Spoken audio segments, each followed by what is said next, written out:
Cricket world cup 2023 का 42वां match south Africa और अफगानिस्तान के दरमियान नरेंद्र मोदी स्टेडियम अहमदाबाद में 10 नवंबर को खेला जा रहा है। साउथ अफ्रीकन टीम की क़यादत टेम्पा बबूमा और अफगानिस्तान टीम की क़यादत हशमतुल्लाह शाहिदी कर रहे हैं। अगर इस ग्राउंड के पिच की बात करें तो ये बॉलर्स के लिए मुफीद साबित होगी।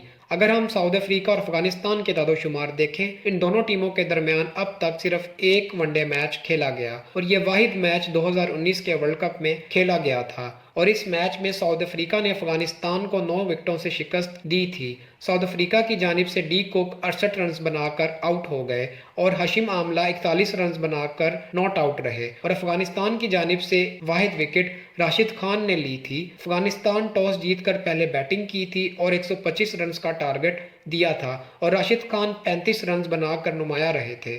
साउथ अफ्रीका की जानिब से इमरान ताहिर ने 4 और क्रिस मॉरिस ने 3 विकेटें ली थी। वर्ल्ड कप 2023 के पॉइंट्स टेबल पर दोनों टीमों की पोजीशन देखें तो साउथ अफ्रीका ने 8 में से 6 मैचेस जीतकर सेमीफाइनल के लिए क्वालिफाई कर लिया है और अफगानिस्तान ने 8 में से 4 मैचेस जीते हैं और सेमीफाइनल में क्वालिफाई करने के लिए साउथ अफ्रीका को बहुत बड़े मार्जिन से शिकस्त देना पड़ेगी।